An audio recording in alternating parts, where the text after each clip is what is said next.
Back है तुम्हारे favourite channel एनिमिटी पे। तो जैसा कि हमने हमारे पिछले पार्ट में देखा था कि आस्था को डॉक्टर रोमन बताते हैं कि वेटो ने आस्था के हाथ पूरी तरह से खराब कर दिए हैं एंड आस्था अब जिंदगी में दोबारा कभी भी अपने हाथों का यूज नहीं कर पाएगा। एंड तुम लोग तो जानते हो आस्था के हाथ आस्था के लिए कितने जरूरी है, क्योंकि आस्था के पास एक ही तो मैजिकल पावर थी, वो थी उसकी एंटी मैजिक स्वॉर्ड। लेकिन अब बिना अपने हाथों के आखिर आस्था कैसे अपनी स्वॉर्ड यूज करेगा एंड कैसे बनेगा द विजर्ड किंग। इन सबको लग रहा होता है कि आस्था अकेले बैठ के रो रहा है क्योंकि उसके दोनों हाथ खराब हो गए, लेकिन शायद ये लोग हमारे आस्था भाई को अच्छे से जानते नहीं थे। एंड तभी आस्था खड़ा होता है और जोर से चिल्ला के बोलता है, भाड़ में गए मेरे दोनों हाथ। किस्मत, तुम्हें क्या लगता है तुम मुझे हरा सकती हो?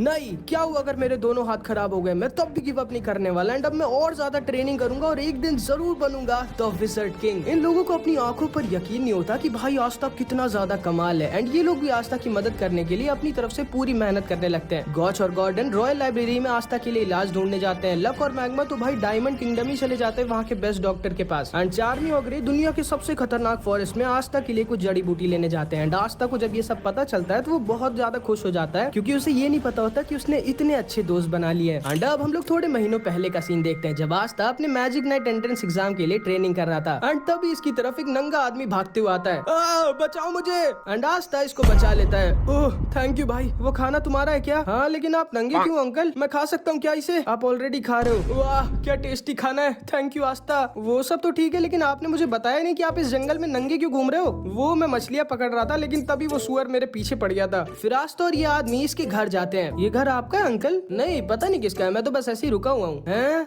वैसे आपका नाम क्या है अंकल? अंकल मत बुलाओ यार, मैं बस 40 साल का हूँ और मेरा नाम फांजल है। अच्छा, आप यहाँ पे क्यों रुके हुए हो? वो असल में मैं यहाँ पे रुक के किसी का इंतजार कर रहा हूँ। ओह अच्छा, वैसे आस्था तुम चाहो तो आज मेरे साथ इसी घर में रुक सकते हो, वैसे भी काफी रात हो गई है। लेकिन तभी आस्था सोचता है उसे इस अनजान आदमी के साथ रुकना चाहिए या नहीं। चुपचाप वहाँ से भाग जाओ आस्था, क्या पता है तुम्हें किडनैप कर ले। आप मुझे किडनैप तो नहीं करोगे ना? नहीं, ठीक है फिर तब मैं रुक जाता हूँ।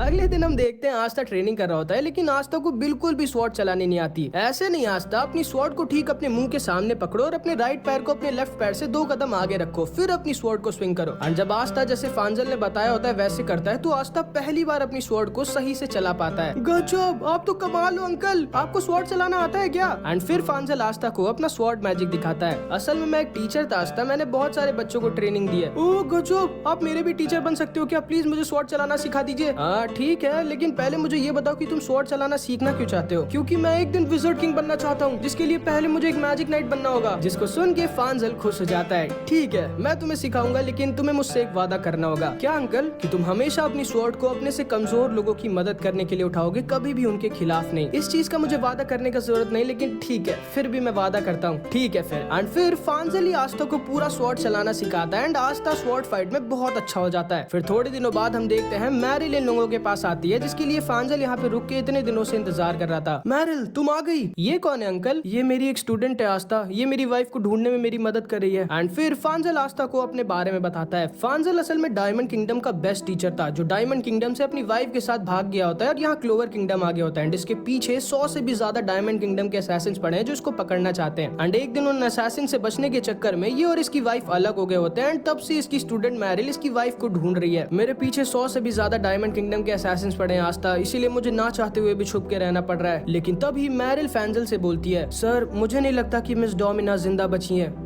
क्या बोल रही हो तुम मैरिल? ये रही आपकी वाइफ की मैजिक वॉन्ड, मुझे ये जंगलों में मिली थी और इसके साथ ढेर सारा खून भी। जिसको सुन के फांजल बहुत दुखी हो जाता है एंड अकेले अपने कमरे में जाके रोने लगता है। लेकिन तभी इसकी स्टूडेंट मैरिल इसके पास आ जाती है। मैं बस एक और बार अपनी वाइफ डोमिना को देखना चाहता हूँ, मैं आपकी मदद कर सकती हूँ सर। एंड तभी मैरिल फांजल के अंदर अपना डैगर घुसेड़ देती है। ये तुम क्या कर रही हो मैरिल? एंड तभी डायमंड किंगडम के असैसिन्स इसे आके घेर लेते हैं। तुमने ऐसा क्यों किया मैरिल? आपको ये समझ जाना चाहिए सर, हम लोग कुछ भी करके डायमंड किंगडम के असैसिन से नहीं बच सकते, इसीलिए मुझे आपको धोखा देना पड़ा ताकि मैं अभी आपकी वाइफ की तरह मारी ना जाऊं। और चिंता मत करिए, आपको असैसिन्स नहीं मारेंगे क्योंकि आपको वापस जाके एक लड़के मार्स को ट्रेनिंग देनी है। एंड मार्स तो तुम लोगों को याद ही होगा भाई। एंड फांजल समझ जाता है कि अब वो कुछ भी नहीं कर सकता, लेकिन तभी वहाँ पर आस्था अपनी स्वॉर्ड लेके आ जाता है। आप ठीक तो ना अंकल? नहीं आस्था, भाग जाओ यहाँ से, तुम्हें मुझे बचाने की कोई जरूरत नहीं, अब मैं खुद जिंदा नहीं रहना चाहता। मुझे कोई रीजन नहीं दिख रहा है जिंदा रहने का, मुझे ये तक नहीं पता कि अब मेरी वाइफ डोमिना जिंदा है भी कि नहीं। मैं थक चुका हूँ भाग भाग के। क्या बोल रहे हो अंकल?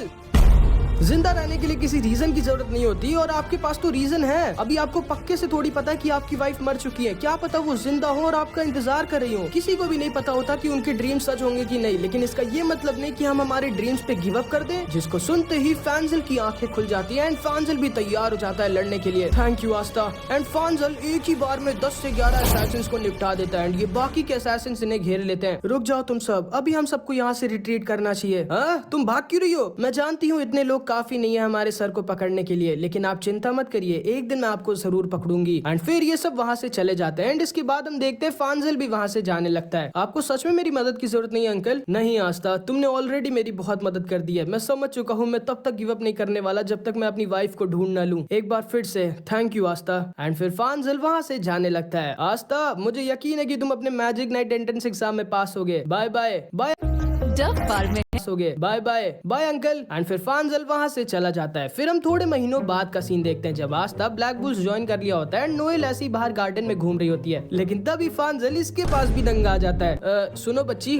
हाँ, नोएल इसको देख के तुरंत ही वापस अपने बेस पे भागती है एंड यामी सर के पीछे जाके छुप जाती है। एंड फांजल भी इसके पीछे पीछे ब्लैक बुल स्क्वाड के बेस में घुस जाता है, जहाँ पे ब्लैक बुल्स वाले बढ़िया से इसका स्वागत करते हैं। अरे मेरी बात तो सुनो, अब तुम्हारी बात सीधे पुलिस सुनेगी। फिनरल, पुलिस को फोन करो। ओके यामी सर। अरे मेरी बात तो सुनो कोई। हाँ अंकल, आप यहाँ क्या कर रहे हो? एंड तभी वहाँ पर आस्था आ जाता है। अरे वाह आस्था, तुम एक मैजिक नाइट बनी गए। एंड फिर ये लोग फांजल को छोड़ देते हैं एंड तब ये सबको बताता है कि इसके सारे कपड़े चोरी हो गए थे। ओए, मुझे ऐसा क्यों लग रहा है कि मैं तुमसे पहले मिल चुका हूँ? नहीं तो। वैसे नोएल, मुझे तुमसे ये पूछना था कि ये वॉन्ड तुम्हें कहाँ से मिली? मैं पक्के से बता सकता हूँ कि ये मेरी वाइफ डोमिना ने ही बनाई है। डोमिना? लेकिन मुझे तो ये ब्लैक मार्केट पे एक कोड नाम की औरत ने दिया है। हाँ, मेरी वाइफ का नाम डोमिना कोड ही है। एंड फांजल खुशी के मारे रोने लगता है क्योंकि फाइनली उसको उसकी वाइफ मिल गई होती है। Congrats uncle. फिनरल, इसको तुरंत ब्लैक मार्केट लेके जाओ। लेकिन तभी अचानक से इन लोगों के बेस पे कोई अटैक कर देता है। अरे नहीं, लगता है डायमंड किंगडम के असैसिन्स ने मुझे ढूंढ लिया। अब इन सालों को मैं छोड़ूंगा नहीं।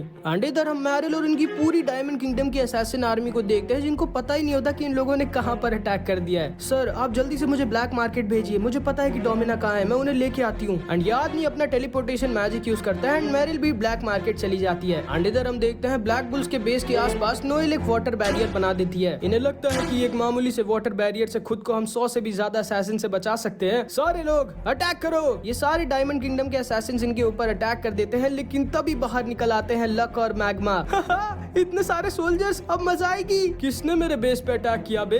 Dark magic, dark slash. And black bulls वाले लोगों को कुत्ता बना के मारने लगते हैं। अरे बाप रे, ये तो पागलों की स्क्वाड ब्लैक बुल्स है। एक मिनट, अब मैं समझा, इन लोगों ने वाटर बैरियर हमसे बचने के लिए नहीं, इनके बेस को खुद से बचाने के लिए बनाया है। सही कहा। एंड तभी इनके कमांडर को ग्रे पकड़ लेता है। एंड इधर हम देखते हैं फांजल और इसकी वाइफ फाइनली इतने महीनों बाद मिलते हैं। इसकी वाइफ बढ़िया से बैंड बजा रही होती है फांजल की। इतना टाइम लग गया तुम्हें मुझे ढूंढने में, आलसी आदमी। ओ, मुझे तुम्हारी बहुत याद आई फांजल। एंड तभी वहाँ पर मैरिल भी आ जाती है। अंकल, ये धोखेबाज लड़की यहीं पे? नहीं आस्था, मैरिल धोखेबाज नहीं है। मैं कोई धोखेबाज नहीं हूँ, मैं बस सही मौके का इंतजार कर रही थी। आज जब मैंने देखा कि टीचर ब्लैक बुल्स के बेस पे हैं, तभी मैंने अपने सारे के सारे असैसिन्स के साथ तुम्हारे बेस पे अटैक करवा दिया, क्योंकि मुझे पता है तुम्हारे कैप्टन यामी अकेले ही पूरी असैसिन आर्मी को हरा सकते हैं। और अब तक तो सारे के सारे हार भी गए होंगे, जिसका मतलब है कि अब आप दोनों सेफ हैं। एंड मैरिल को बिल्कुल सही लगा होता है, इन सब ने मिलकर सारे डायमंड किंगडम के असैसिन्स को पकड़ लिया होता है। एंड अभी जाके कैप्टन यामी को याद आता है कि फांजल कौन था। अरे हाँ, याद आया, वो आदमी फांजल क्रूगर था, एक टाइम का डायमंड किंगडम का स्ट्रॉन्गेस्ट जनरल। इसका मतलब है कि हमने डायमंड किंगडम के जनरल की मदद की है यामी सर।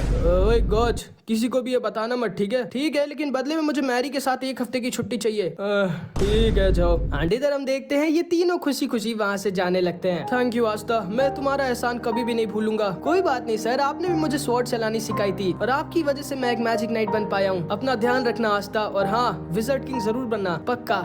एंड फिर ये तीनों वहाँ से खुशी खुशी चले जाते हैं। एंड अब हम आज के टाइम पे आते हैं। हम नोएल और फिनरल को देखते हैं, जो इन दोनों के पास आए होते हैं आस्था के हाथ का इलाज ढूंढने। यकीन नहीं होता, आस्था के साथ ये क्या हो गया। हमें कुछ तो करना ही होगा। मुझे पता है, पूरी दुनिया में सिर्फ एक ही ऐसी औरत है जो दुनिया के सारे कर्ज को ठीक कर सकती है। कौन? Queen of witches. विचेस मतलब तो चुड़ैल होता है। हाँ, अब आस्था के हाथ को सिर्फ क्वीन ऑफ विचेस ही ठीक कर सकती है, जो कि बहुत ही ज्यादा स्ट्रॉन्ग है। कुछ लोग तो उन्हें विज़र्ड किंग के बराबर मानते हैं। एक मिनट, विच तो वेनेसा सेनपाई भी हैं। हाँ अब याद आया, वेनेसा सेनपाई भी सुबह से गायब है। कहीं वो भी विचेस फॉरेस्ट में क्वीन ऑफ विचेस के पास तो नहीं गई है? पूरे विचेस फॉरेस्ट में मैं और वेनेसा ही दो ऐसी विचेस थी जो वहाँ से भाग पाई थी। वहाँ पे विचेस के अलावा किसी और का जाना बिल्कुल मना, और एक आदमी का जाना तो पाप है वहाँ। अगर उन्होंने किसी भी और को देख लिया तो उनका मरना पक्का है। लेकिन फिर भी हमें उनके पास जाना होगा आस्था के लिए। ठीक है फिर मैं भी तुम लोगों के साथ चलूंगी, और मैं भी। लेकिन शायद भगवान ने हमें मौका दिया है हमारे आस्था के ऊपर के एहसान को चुकाने का। ठीक है। एंड फिर ये चारों ब्लैक बुल्स के बेस पे जाते हैं एंड आस्था को पकड़ लेते हैं। ओ मुझे किडनैप कर कहाँ लेके जा रहे हो?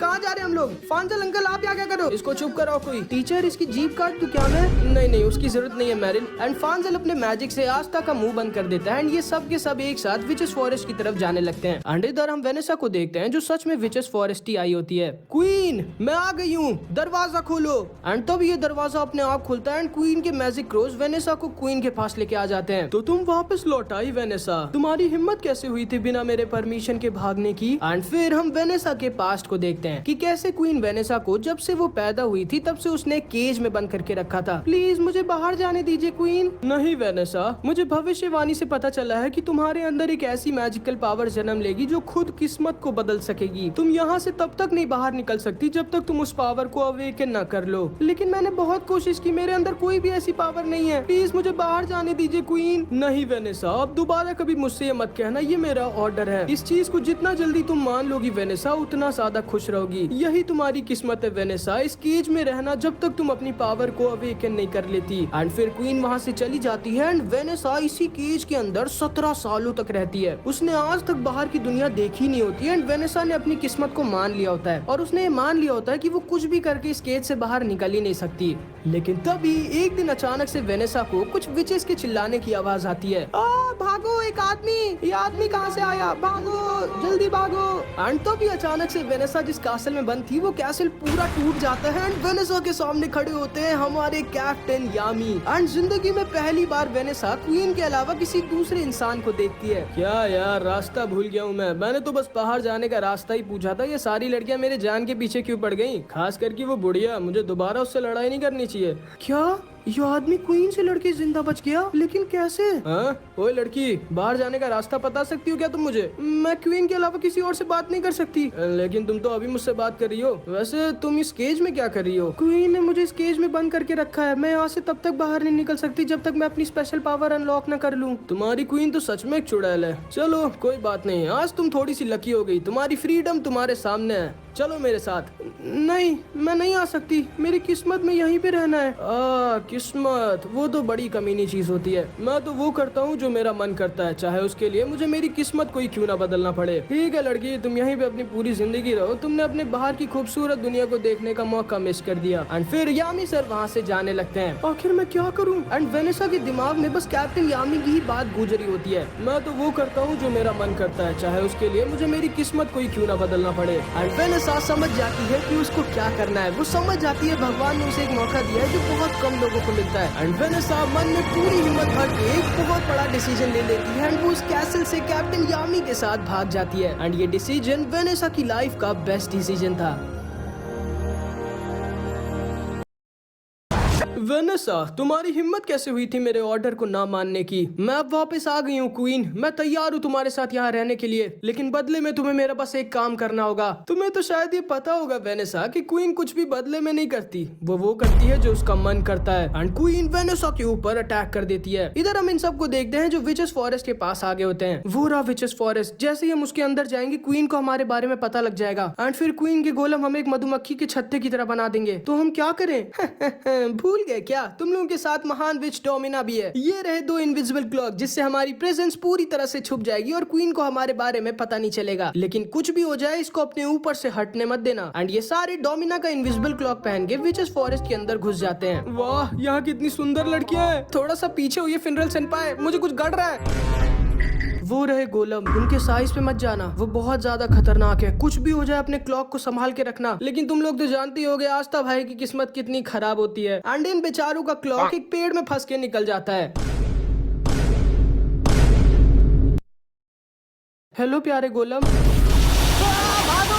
एंड सारे गोलम मिलकर के ऊपर अटैक कर देते हैं। ये लोग भागने के चक्कर में इनका भी क्लॉक हटवा देते हैं। इस पागल आदमी को मैं मार डालूंगी। एंड ये लोग किसी तरह अपनी जान बचाकर भाग रहे होते हैं। घुसपैठिए, वो भी 3 आदमी। हाँ, वो रहा क्वीन का पैलेस। हमारे लिए अंदर जाने का रास्ता भी है। एंड ये सारे लोग क्वीन के पैलेस में किसी तरह घुस जाते हैं, जहाँ पे आस्था देखता है कि क्वीन ने वेनेसा के मुंह पर पैर रखा होता है। ओए बुढ़िया, पैर हटाओ वेनेसा सेनपाई के ऊपर से। एंड आस्था क्वीन की तरफ कूद जाता है। तुम तो बहुत बदतमीज हो लड़के। एंड क्वीन एक ही बार में आस्था को अपने मैजिक से पकड़ लेती है। ओह, तो तुम वही लड़के हो जिसके हाथों को ठीक कराने के बदले में वेनेसा यहाँ अपनी पूरी जिंदगी के लिए मेरी बंदी बनने आ गई है क्या? एंड तभी मैरिल भी क्वीन के ऊपर अटैक करती है। एंड तभी फांजल अपने मैजिक से आस्था को छुड़ा लेता है। एंड ये सारे लोग क्वीन से लड़ने के लिए तैयार हो जाते हैं। तुम सब कितने बेवकूफ हो। रुको, मैं तुम लोगों को तुम्हारा भविष्य दिखाती हूँ अगर तुम लोगों ने मुझसे लड़ाई की। एंड हम इसके फ्यूचर बॉल में इन सारे लोगों को मरा हुआ देखते हैं। आओ फिर करो मुझ पर अटैक। लेकिन तभी अचानक से क्वीन को एहसास होता है कि कोई और भी उसके विचेस फॉरेस्ट के अंदर घुस आया है। ओह, तो तुम लोग आ गए।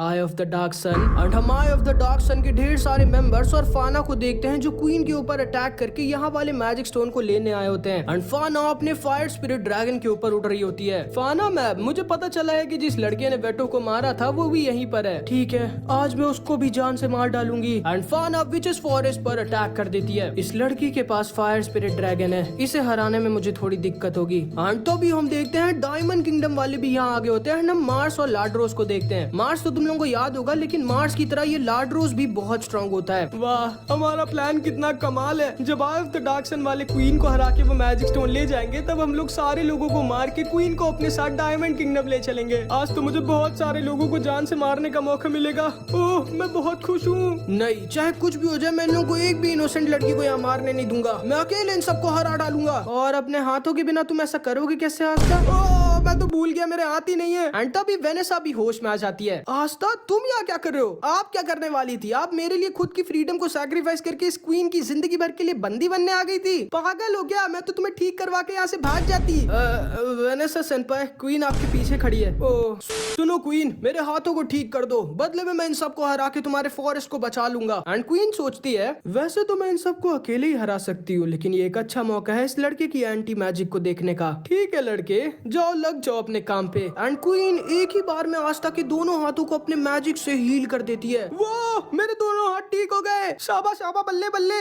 उल्टा बोल रहा हूँ क्या मैं? एंड ये तीनों भी आस्था को देख के बहुत खुश हो जाते हैं। फिर ये सारे लोग तैयार हो जाते हैं डायमंड किंगडम और आई ऑफ द डार्क सन वालों से एक साथ लड़ने के लिए। आस्था, मैं, डोमिनो और मारिल डायमंड किंगडम वालों के पास जा रहे हैं। तुम जाके इस फानो को संभालो, क्योंकि हम लोग इससे नहीं लड़ सकते। ठीक है अंकल, लेकिन पहले कुछ कपड़ा पहन लीजिए। एंड इधर हम देखते हैं आई ऑफ द डार्क सन वाले विचेस फॉरेस्ट की बहुत सारी लड़कियों को बंदी बना लेते हैं। लेकिन तभी वहाँ पर आस्था आके इसको बचा लेता है। तुम ठीक तो ना लड़की? इस गंदे से लड़के ने मुझे टच किया। अरे बड़ी बदतमीज लड़कियां यहाँ पे। एंड फिर आस्था, वेनेसा और फिनरल अकेले आई ऑफ द डार्क सन के सारे मेंबर्स को हरा देते हैं। लेकिन तभी फाना के ऊपर अटैक कर देती है, जिसको आस्था डिफ्लेक्ट करके वापस फाना के ऊपर भेज देता है। इधर हम देखते हैं फांजल और ये दोनों अकेले पूरे डायमंड किंगडम की आर्मी से अकेले लड़ने लगते हैं। एंड फांजल अकेले पूरी डायमंड किंगडम की आर्मी पे भारी पड़ रहा होता है। अरे कौन है ये आदमी? इनको नहीं पहचान रहे तुम लोग? ये मेरे और मार्स के टीचर, डायमंड किंगडम के एक टाइम के स्ट्रॉन्गेस्ट जनरल फांजल क्रूगर हैं, जो डायमंड किंगडम को धोखा देके भाग गए थे। सही पहचाना तुमने लाड्रोस, इसलिए अपने टीचर की बात मानो और वापस लौट जाओ। वो तो मैं नहीं कर सकता टीचर, और वैसे भी मुझे बहुत टाइम बाद मौका मिला इतने सारे लोगों को जान से मारने का, मैं ऐसे नहीं जाने वाला। ठीक है फिर लाड्रोस, अब मेरे पास और कोई ऑप्शन नहीं है, मुझे अपने खुद के स्टूडेंट को खत्म करना होगा। एंड फांजल लाड्रोस के ऊपर अपना स्ट्रॉन्गेस्ट अटैक यूज कर देता है। मुझे बहुत दर्द हो रहा है, प्लीज मुझे मत मारिए टीचर, मजाक कर रहा हूँ। एंड फांजल एकदम शॉक्ड रह जाता है कि उसके स्ट्रॉन्गेस्ट अटैक का लाड्रोस के ऊपर कुछ असर ही नहीं होता। सॉरी टीचर, लेकिन शायद मैंने आपको बताया नहीं, मेरे ऊपर मैजिक अटैक काम कर ही नहीं सकते, क्योंकि मैं अपनी बॉडी से सारे मैजिकल अटैक्स को अब्सॉर्ब कर सकता हूँ और कभी भी उन्हें वापस भेज सकता हूँ। ये कैसी मैजिक पावर है? वैसे टीचर, वो नीचे आपकी वाइफ डोमिना है ना, देखते हैं आप उन्हें बचा पाते हो कि नहीं। Magic ledgers. एंड फांजल तुरंत ही अपनी वाइफ की तरफ भागता है एंड किसी तरह अपनी वाइफ डोमिना को बचा लेता है, लेकिन खुद बहुत ज्यादा इंजर्ड हो जाता है लाड्रोस के अटैक से। बहुत अच्छे टीचर, आपने अपनी वाइफ को बचा लिया, लेकिन अब आप कैसे बचाओगे? एंड लाड्रोस डोमिना को खत्म करने वाला होता है। डोमिना, लेकिन तभी मार्स डोमिना को बचा लेता है। ये तुम क्या कर रहे हो मार्स? हमारा काम क्वीन को पकड़ना है, इन लोगों को मारना नहीं। लेकिन मार्स, तुम तो जानते होगे टीचर ने डायमंड किंगडम को धोखा दिया था, ये एक ट्रेटर है और हम लोग का तो काम है इन्हें मारना। तब भी तुम इनको बचाना चाहते हो और खुद एक ट्रेटर बनना चाहते हो। हाँ, फाइनली आज आज मुझे मौका मिल ही गया तुम्हें मारने का, मैं हमेशा से तुम्हें मारना चाहता था। एंड लॉर्ड रोज फिर मार्स और इन सबके ऊपर अटैक कर देता है एंड ये चारों किसी तरह मार्स से बच के भागते हैं। अब हम क्या करें मार्स, हम लोग लॉर्ड रोज को कुछ भी करके नहीं हरा सकते। वो सारे मैजिकल अटैक्स को एब्जॉर्ब कर सकते हैं और जितना मैजिक को एब्जॉर्ब करेगा उतना ही ज्यादा स्ट्रॉन्ग होता जाएगा। लेकिन हाँ, लॉर्ड रोज को हराने का सिर्फ एक ही तरीका है, क्या? Anti magic. एंटी मैजिक, हमें इसको तुरंत ही आस्था के पास लेके जाना होगा। आस्था वो यहीं पे है क्या? हाँ, मेरे पीछे आओ। एंड फिर ये लोग लॉर्ड रोज को अपने पीछे पीछे लेके आस्था के पास जाने लगते हैं। एंड इधर हम फाना को देखते हैं जो अपने ओरिजिनल फॉर्म में आ गई होती है एंड इसके आसपास इतनी ज्यादा गर्मी होती है कि इनका कोई भी अटैक इसके ऊपर काम ही नहीं कर रहा होता। एंड अगर आस्था इसके ज्यादा पास गया तो वो तुरंत ही भस्म हो जाएगा। अब हम क्या कर सकते हैं? इसे हराने का कोई तरीका ही नहीं है क्योंकि हम लोग तो इसके आस पास भी नहीं जा सकते। एंड फाना को अभी सिर्फ अपना पास्ट याद आ रहा होता है जब इंसानों ने लाइट और इन सबको धोखा दिया था। एंड हम तो फर्स्ट विजिट किंग की भी झलक को देखते हैं। तुम इंसानों को मैं छोड़ूंगी नहीं। अरे पहले बताओ तो हम लोगों ने किया क्या है पागल लड़की। एंड फाना इन लोगों की तरफ आगे बढ़ने लगती है एंड ये सारे के सारे लोग मारे जाते हैं अगर सही टाइम पे नोएल वहाँ पे ना आई होती। लेकिन इसका ड्रैगन इतना ज्यादा गर्म होता है कि नोएल के वाटर बैरियर का तुरंत ही पूरा पानी भाप बन जाता है एंड ये सारे लोग किसी तरह अपनी जान बचा के भागते हैं। लेकिन तभी आस्था नोएल से बोलता है, नोएल अपना स्ट्रॉन्गेस्ट अटैक यूज करो, अभी तुम्हें मुझे सिखाने की जरूरत नहीं है गधे। एंड फिर नोएल फाना के ऊपर अपना strongest attack water dragon God का यूज करती है जो खुद ही जाके फाना के फायर स्पिरिट को पकड़ लेता है एंड थोड़ी देर के लिए सही लेकिन फाना का ड्रैगन थोड़ा ठंडा और कमजोर हो जाता है। अभी आस्था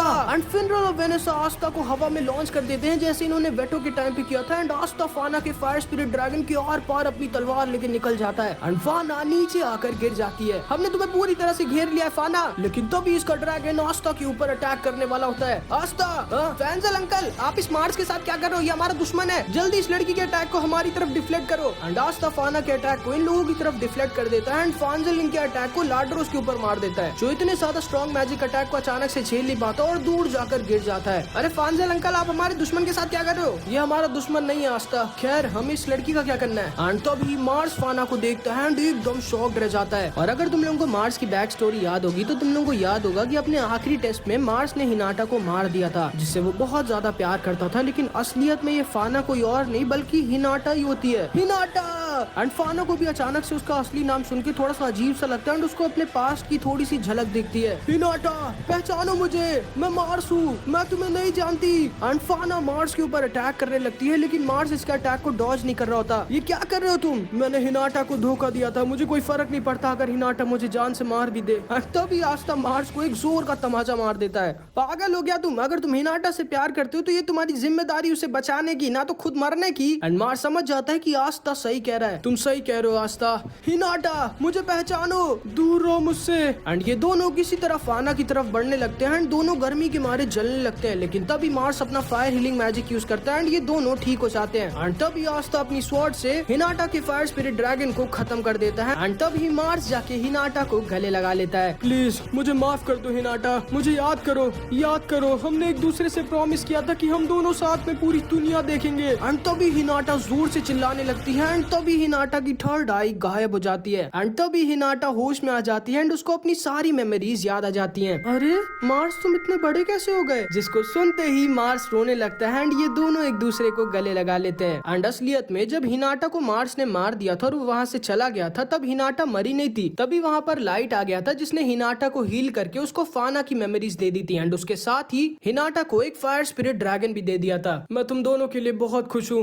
मार्स, हिनाटा। एंड ये सारे के सारे लोग बहुत खुश होते हैं लेकिन तभी अचानक से इन लोगों के ऊपर बहुत सारे लेजर अटैक्स आ जाते हैं। बचो सब। एंड उन लेजर अटैक से ये सारे के सारे लोग बहुत इंजर्ड हो जाते हैं एंड मार्स भी हिनाटा को बचाने के चक्कर में बहुत इंजर्ड हो जाता है। एंड असलियत में लाड्रोस अभी तक मरा नहीं होता। वो इन सब के पास आके दोबारा से इन लोगों के ऊपर अटैक कर देता है लेकिन आस्था इन सबको किसी तरह बचा लेता है एंड लाड्रोस के ऊपर अपनी स्वॉर्ड फेंक देता है जो सीधे जाके लाड्रोस के सीने के अंदर घुस जाती है। ये क्या? मैं इसके मैजिक को अब्सॉर्ब क्यों नहीं कर पा रहा? इसकी स्वॉर्ड तो उल्टा मेरा मैजिक अब्सॉर्ब कर रही है। एंड क्योंकि आस्था की स्वॉर्ड ने उसका सारा मैजिक अब्सॉर्ब कर लिया होता है इसलिए लाड्रोस नीचे आकर गिर जाता है। अरे नहीं, शायद ये वही एंटी मैजिक वाला लड़का है जिससे मुझे दूर रहने के लिए कहा गया है। चुपचाप सरेंडर कर दो तुम्हारा जो भी नाम है, मुझे जल्दी कुछ करना होगा, मुझे मैजिक चाहिए, ढेर सारा मैजिक। अरे हाँ। एंड तभी लाड्रोस जाके फाना को पकड़ लेता है। छोड़ो मुझे। छोड़ दूंगा लेकिन पहले मुझे वो फायर स्पिरिट चाहिए जो तुम्हारे अंदर है। अब जल्दी अपने फायर स्पिरिट का यूज करो वरना मैं तुम्हारे प्यारे मार्स को मार डालूंगा। एंड लाड्रोस मार्स के ऊपर अटैक कर देता है जिसे बचाने के लिए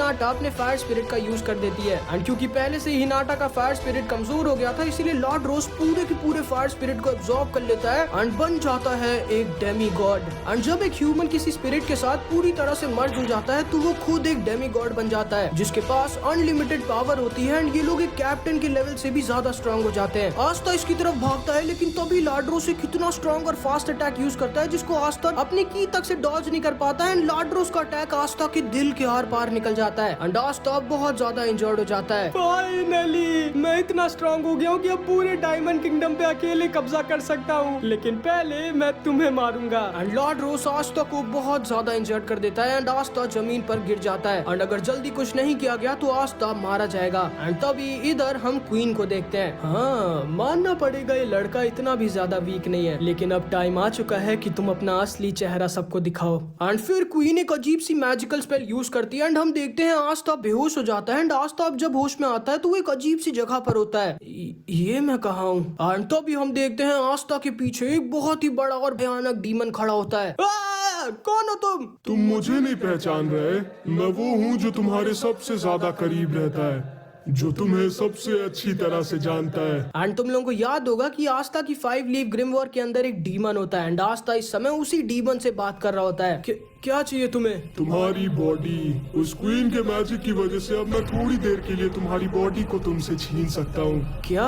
लाओ, अब मुझे थोड़ी देर के लिए तुम्हारी बॉडी दो।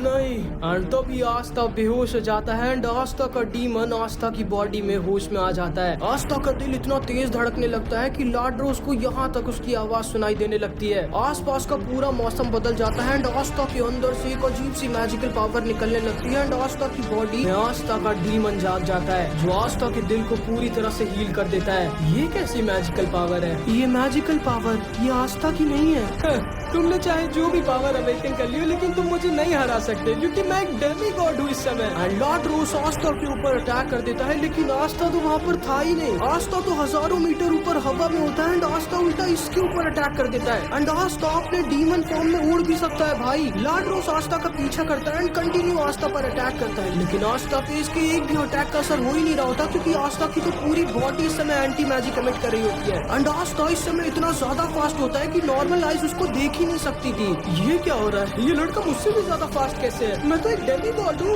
एंड तभी आस्था लॉर्ड रोस को पकड़ लेता है, नीचे जमीन पर फेंक देता है एंड लॉर्ड रोस किसी तरह बचता है। ये क्या हो रहा है? लेकिन तभी लॉर्ड रोस देखता है आस्था इसकी तरफ अपनी स्वॉर्ड लेके आगे बढ़ रहा होता है। लॉर्ड रोस समझ जाता है कि नहीं, ये कोई मामूली लड़का नहीं है इस समय, ये अभी कोई और ही है, कोई बहुत ज्यादा खतरनाक। लॉर्ड रोस अपना स्ट्रॉन्गेस्ट अटैक इसके ऊपर यूज करता है, लेकिन आस्था तो वहाँ था ही नहीं। आस्था तो लॉर्ड रोस के ठीक ऊपर होता है। ये दोबारा से अपना अटैक यूज करता है, लेकिन आस्था के ऊपर इसकी फायर अटैक्स का कुछ असर ही नहीं हो रहा होता। एंड आस्था इसके पीछे पीछे आने लगता है एंड अब भाई लॉर्ड रोस कुत्तों की तरह भागता है, जितना तेज वो भाग सकता था। लेकिन आस्था के डीमन लॉर्ड रोस को कहाँ छोड़ने वाला था। लॉर्ड रोस डर के मारे जोर से चिल्लाता है, दूर रहो मुझसे। आखिर कैसे? तुम मुझसे ज्यादा स्ट्रॉन्ग कैसे हो? मैं तो एक डेमी गॉड हूँ। हाँ, सही कहा तुमने बेवकूफ आदमी, तुम एक डेमी गॉड हो और बहुत ज्यादा स्ट्रॉन्ग हो, लेकिन तुम्हें जो अभी खत्म करने वाला है वो खुद एक डीमन है, जिसको खुद गॉड के अलावा कोई मार ही नहीं सकता। नहीं। एंड आस्था अपनी तलवार को लाड्रोस के आर पार निकाल देता है एंड लाड्रोस के अंदर के फायर स्पिरिट को जान से मार देता है एंड लाड्रोस नीचे आकर गिरने लगता है एंड आस्था के डीमन ने एक तरफा एक डेमी गॉड को हरा दिया होता है भाई। मतलब तुम लोग समझ पा रहे हो आस्था कितना ज्यादा स्ट्रॉन्ग है इस समय। एंड तभी आस्था का डीमन लाड्रोस की तरफ आगे बढ़ता है उसको पूरी तरह से खत्म करने के लिए। नहीं, आखिर कौन है ये मेरा आस्था नहीं है। ठीक है, मैं तैयार हूँ मरने के लिए। लेकिन तभी आस्था होश में आ जाता है। अरे तुम अपने आप कैसे हार गए? इसको सुन के लाड्रोस पागल हो जाता है एंड जोर जोर से हंसने लगता है। एंड यहाँ पे हमारा पार्ट 14 खत्म हो जाता है। एंड आई नो भाई पार्ट 14 काफी ज्यादा लेट हो गया, प्लीज मुझे फिर से माफ कर दो। असल में बहुत सारे रीजन है भाई। पहला तो असल में मेरी तबियत बहुत खराब है, दूसरा मेरे एग्जाम्स चल रहे हैं एंड तीसरा मेरा बहुत ज्यादा टाइम इस वीडियो को बनाने में लग गया, जिसको अगर तुम लोग ने नहीं देखा है तो तुरंत जाके देख लो, बहुत मस्त है में। प्लीज थोड़ा सा वेट कर लिया करो अपने एनिमिटी भाई के लिए। जब भी मैं किसी का कमेंट पढ़ता हूँ ना कि भाई आप बहुत लेट कर रहे थे तो मैंने दूसरी जगह देख लिया, मेरा दिल टूट जाता है भाई। लेकिन चिंता मत करो भाई तुम लोग, अगला पार्ट बहुत जल्दी आएगा एंड अगला पार्ट बहुत मस्त होगा पक्का, ठीक है। लेकिन अगला पार्ट तब आएगा जब इस वीडियो पे 5000 कमेंट्स आ जाएंगे, ठीक है। तो मिलते हैं अगली वीडियो में, तब तक के लिए अपना ख्याल रखना, बाय।